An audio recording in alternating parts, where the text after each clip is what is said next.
Passport করতে মূলত অল্প কিছু কাগজপত্র দরকার হয় যদি আপনি বাংলাদেশের নাগরিক হয়ে থাকেন এবং দেশে বসবাস করে থাকেন, এবং দেশের বাইরে আরও ২-১টা কাগজপত্র যোগ করতে হয়।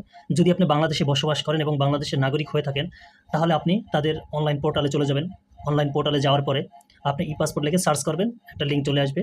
আপনি ওখানে ঢুকে প্রথমে আপনি একটা আইডি খুলবেন, যেমন একটা ফেসবুক আইডি খুললেন। অন্য যেরকম আপনি নাম দিবেন, নামটা ফার্স্ট নেম লাস্ট নেম দিলে অটোমেটিক নিয়ে নেয়। তারপর আপনার ফোন নাম্বার লাগবে, আপনার বার্থ ডেট, একটা ইমেল অ্যাড্রেস। প্রথমে এই ৩টা জিনিস দরকার হয়। এটা দিয়ে আপনি একটা আইডি খুলে ফেলবেন। আইডি খোলার ভিতরে ঢুকবেন, ঢোকার পরে আপনি সব কিছু কমপ্লিট করে ফেলছেন। তারপর আপনি কী নিয়ে যাবেন সেটা আগে বলে নিই।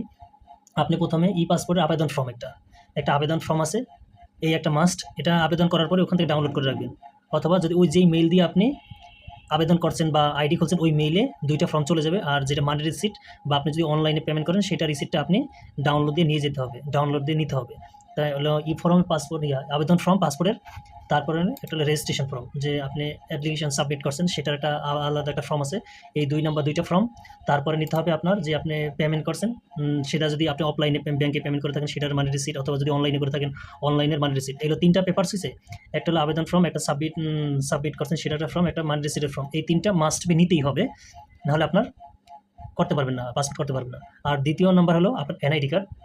পূর্বের যদি পাসপোর্ট থাকে, কোনো পাসপোর্ট, যে কোনো ধরনের পাসপোর্ট যদি থেকে থাকে, লিখিত আকারে বা অন্যান্য যেই থাকে, সেটা আপনাকে নিয়ে যেতে হবে সাথে করে, বা সেটা আবার উল্লেখও করতে হবে, সেটা তো ওখানে আছে।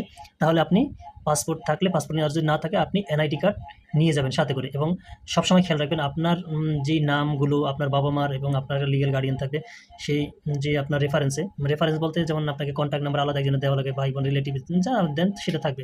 এই নামগুলো যেমন কারেক্ট থাকে, যেমন আপনার বাবার এনআইডি কার্ড, সেটার নাম যেন ঠিক থাকে, আপনার মায়ের নামটা যেন ঠিক থাকে, আপনি এবং আপনার এনআইডির সাথে যেন মিল থাকে। এবং যদি আপনি স্টুডেন্ট হয়ে থাকেন, আপনি স্টুডেন্ট দিবেন, কোনো ঝামেলায় যাবেন না। অন্য যদি আপনি সরকারি জব করেন সেটা আলাদা বিষয়। সরকারি জব করলে আপনি তো অন্য পাসপোর্ট পাবেন, সেটার জন্য আরও এনওসি লাগে, অনেক কাগজপত্র দরকার। যদি আপনি জব করেন তার জন্য এনওসি লাগবে। যদি আপনার বাবা জব করে সেখানে এনওসি লাগবে। আর আপনি যদি মনে করেন যে কোনো ঝামেলায় যাচ্ছি না, আপনি আপনার বাবাকে যদি ফার্মার দেখান, তাহলে ফার্মার দেখালে আর কোনো কিছু দরকার হবে না। এবং আপনি যদি স্টুডেন্ট দেখেন, যেই ভার্সিটি বা কলেজে পড়েন, সেটার কী হবে, যদি 18 বছর আগে থাকলে আপনার লিগ্যাল গার্ডিয়ান তো দরকার হবে। আর যদি 18 বছর হয়ে থাকে তাহলে তো দরকার নেই, তাহলে আপনারটাই হবে। আপনি যেই কলেজ বা ভার্সিটিতে পড়েন সেটার আপনার স্টুডেন্ট আইডি কার্ডের ফটোকপি, আপনার এনআইডি কার্ডের ফটোকপি এবং এনআইডি কার্ডটার সাথে নিয়ে যাবেন। হয়তো যদি এটা না থাকে ডুপ্লিকেট বা মানে মেইন কপিটাই নিয়ে যাওয়া উচিত, মেইন কপিটা নিয়ে যাবেন। এগুলো তারপর যেই বাসায় আপনি থাকেন সেই বাসার বিদ্যুৎ বিলের কপি। আর আপনি যদি পার্মানেন্ট এবং প্রেজেন্ট অ্যাড্রেস 2টা সেম দিতে চান দিতে পারেন। আর যদি আলাদা আলাদা দেন, তাহলে বর্তমানে আপনি যেই বাসায় থাকেন সেই বাসার বিদ্যুৎ বিল, তারপরে পানির বিল, যে কোনো একটা বিলের কাগজ আপনি সাথে করে নিয়ে যাবেন, অবশ্যই নেবেন এটা।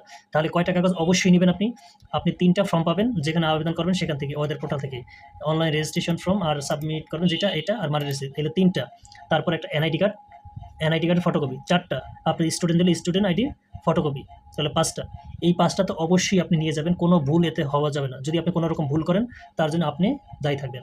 আপনি অবশ্যই এই 5টা নিয়ে যাবেন। তার সাথে নেবেন আপনার বাবার আইডি কার্ডের ফটোকপি, আপনার মায়ের আইডি কার্ডের ফটোকপি, এবং আরেকটা ওখানে কন্ট্যাক্ট পার্সনের জন্য একটা আবেদন, একটা অপশন থাকে, তার একটা এনআইডি কার্ডের ফটোকপি সাথে করে নিয়ে যাবেন। তারপরে আপনি যদি যেই থাকেন ওয়ার্ড কাউন্সিলর, সেখান থেকে একটা পেপারস নেবেন, যেই কাউন্সিলে থাকেন বা যেই ওয়ার্ডে থাকেন কাউন্সিলরের, সেখানে একটা নাগরিক সনদপত্র একটা নিয়ে যাবেন সাথে করে। এটা অনেক সময় দরকার হয়। আর যদি আপনি গ্রামে থাকেন, গ্রামে থাকলে আপনার ইউনিয়ন পরিষদ থেকে চেয়ারম্যানের একটা সার্টিফিকেট নিয়ে যাবেন, আর প্রশংসাপত্র থাকলে নিয়ে যাবেন। সাধারণত এই কাগজপত্রগুলো দরকার হয়।